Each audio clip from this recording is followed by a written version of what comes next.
Welcome back to Core Anesthesia. Whether you are a student prepping for tests and boards or a CRNA here to earn CEUs, we are glad you've joined us.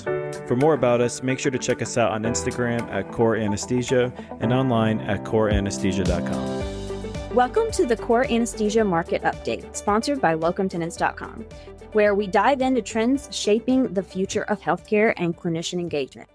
I'm Brittany Swanson, and today we're unpacking the latest insights from a survey that locumtenants.com did with Advisory Board called What to Know About the Clinician Workforce Today.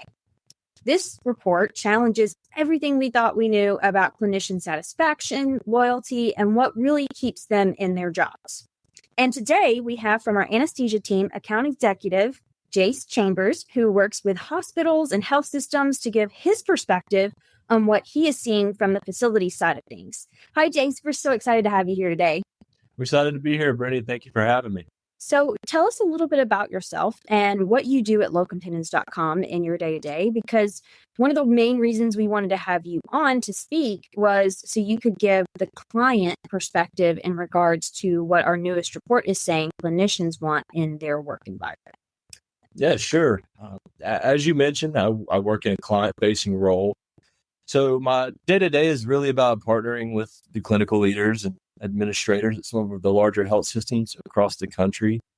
Each situation and every facility is unique. So my focus is really on meeting the clients where they are and figuring out how we can best support their locum needs. That might mean, building out schedules, talking through budgets and workforce planning, or, most importantly, we're just trying to collaborate on ways to maintain continuity of care. Facilities that are generally stretched thin.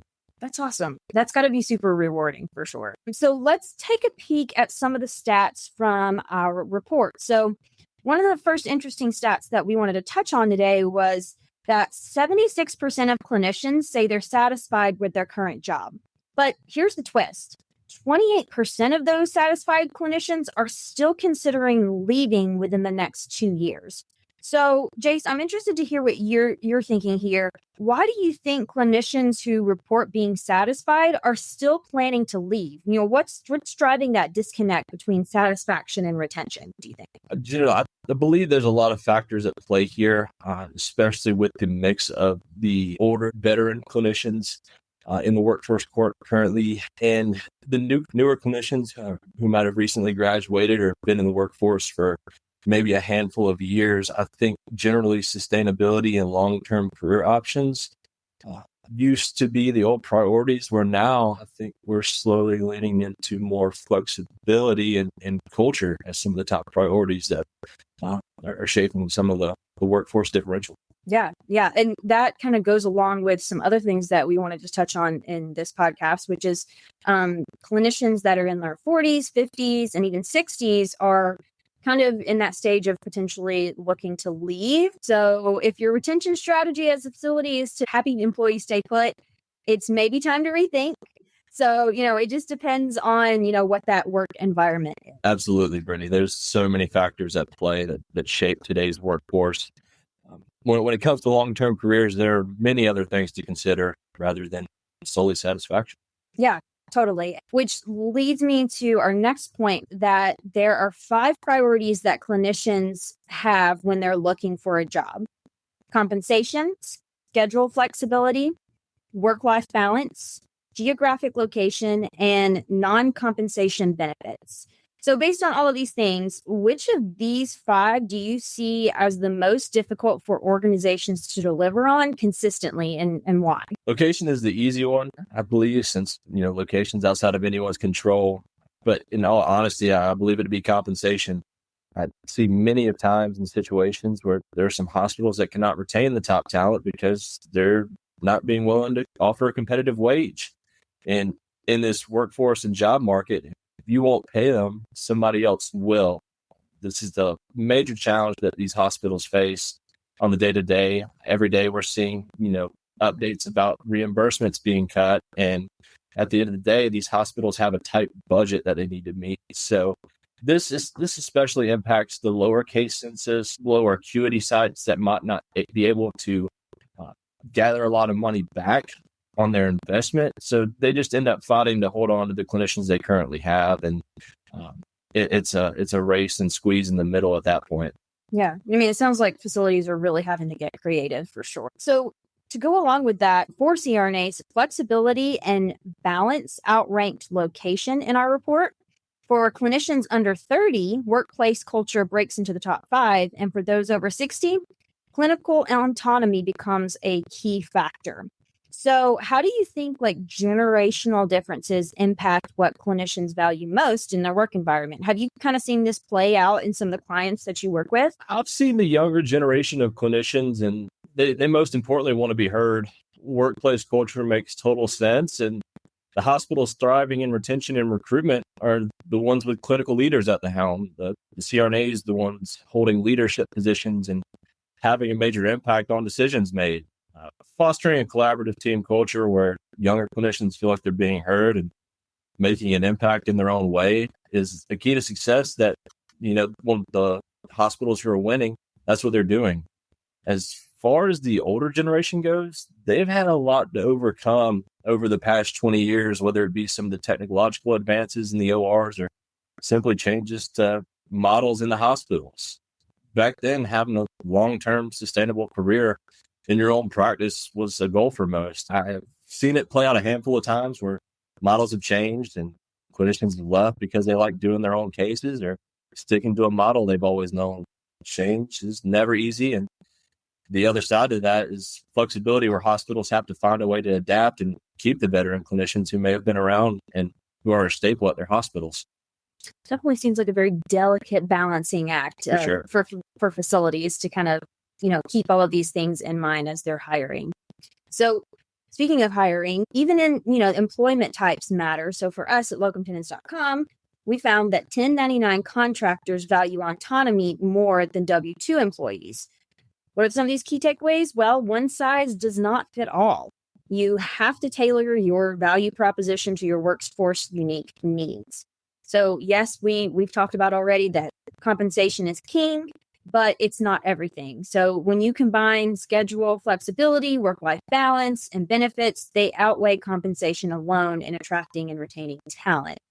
So can you kind of share an example of a time when a non-financial factor like flexibility or culture were the deciding factor for a clinician and client you worked with choosing a role or staying in one? We have a great clinician working locums with my team at a hospital in a larger health system in the Southeast. They've been there almost a full year now and actually just extended into 2026 due to some of the flexibility they have at their site currently. Some of their situation, they have 2 kids and they're both in school. So really they want to be around their children, and that only allows them to work 3 days a week. Luckily enough, it fits the client's schedule at the hospital perfect, and it keeps the clinician happy. The hospital's budget is pretty tight. The rates are there just in market, but the fact that the hospital loves having the CRNA around, and the CRNA is still able to take time to care for their children and really be around for some of their larger events while they grow up, makes all the difference in the world. They're still able to practice at the top of their license, all while bringing home a great check to go with some work-life balance. Everybody's happy. I love that. That's awesome. Kind of to piggyback off that. So how are healthcare organizations redefining flexibility in a way that works for both the clinician and the facility? We're seeing a lot of it nowadays where W-2 and even 1099 positions have a bank of weeks off up front that they're offering these clinicians, and they're able to use it how they see fit. I believe the biggest success that comes from, having this is predictable schedules. These CRNAs might get 26 weeks of paid time off up front, and essentially that allows the clinician to build a solid schedule their whole year around their time off. And in return, these hospitals have an idea of their schedules from month to month and can tell, hey, I'm going to need some help on this week, or I might need, somebody else to maybe pick up a shift here and there on a couple of Fridays. I think it just allows everybody to have a little bit of consistency. Another side of that coin too is 5/8s and 4/10s are not the only schedules for clinicians nowadays. I've seen everything from 124 and 2/8s to simply 3/8s spread out throughout the week. Hospitals are learning to get in front of these challenges and well ahead of time, and they're able to adapt accordingly, and I've seen it pay off. Awesome. That's great. So based on kind of everything that we've talked about so far today, when it comes to work-life balance, clinicians want time, is what it sounds like, for family, for rest, for recovery. So 4 of those top 5 balancing factors that we talked about earlier are all time related. So for facilities, if you're looking to stand out, give your clinicians more time, not just more money. No clear employer type is the clear winner, but here's how they kind of stack up from what we found in our report. So corporate medical groups lead in compensation and work-life balance. Independent practices shine in loyalty and work environment. And then health systems, they're kind of in the middle, strong in some areas, but lacking in compensation. Interestingly enough, independent clinicians are the most loyal, even though they're the least satisfied with pay. Why do you think independent practices foster such strong loyalty despite lower compensation? Like what are the larger systems doing that they could learn from these independent practices? In my experience, I think it really comes down to culture and autonomy. I know I mentioned it earlier in our conversation, but in these independent practices and the clinicians within those, they often feel a stronger sense of ownership and connection with their internal team, especially if the practice has been around a while at these hospitals. They usually have a say in how things run day to day. And that creates loyalty, even if the paycheck isn't the biggest. These larger systems can take a lesson from that by just focusing on building a supportive culture and giving clinicians a voice and creating an environment where people feel valued, not just like a number. I believe that sense of belonging goes a long way in keeping people committed. And I think there's a lot to learn from the smaller hospitals that operate independently. Yeah, totally. I mean, I think that concept can go for nearly any working environment for sure. Here's a quick bonus insight for you guys. So clinicians who used staffing firms like locumtenants.com rated their work environments 14% higher than those who didn't. Maybe it's time to rethink how we use staffing partners, not just for short-term needs, but as strategic allies in long-term situations. So that's what we do here at locumtenants.com. So how can staffing agencies like locumtenants.com evolve to become long-term partners in clinician engagement and retention? I think the first big thing we need to do as a partner is, we need to sit there and listen. Listen is the most important thing a client needs from a partner. We can't necessarily give you a solution without understanding the operating reality of what's going on at your site, whether it might be you don't have a consistent schedule or you've had folks leave in the past because they're getting offered higher wages at the other site down the street. I think it's very important for us to meet you where you're at because there's a multitude of resources at our fingertips, whether it be a dedicated scheduler who is able to work hand in hand with your department and able to offer them the free technology and scheduling platform of Comedics free of charge.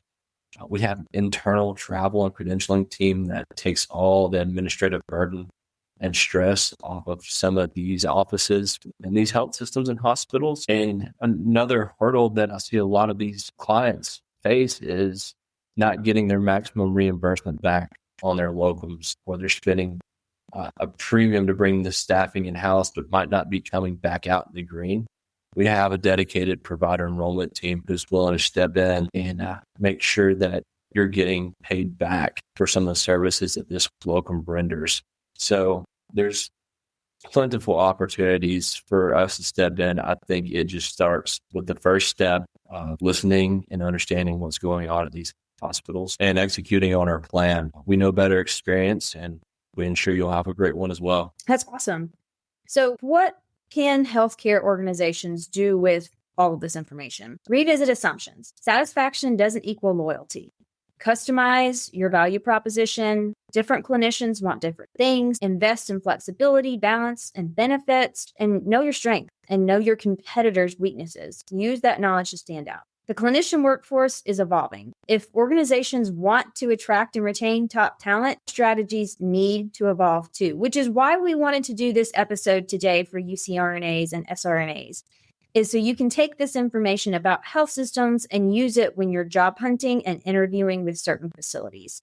Thank you so much for being here today, Jace. We really appreciate it and loved having you here. Thanks for tuning in to the Core Anesthesia Market Update, sponsored by locumtenants.com.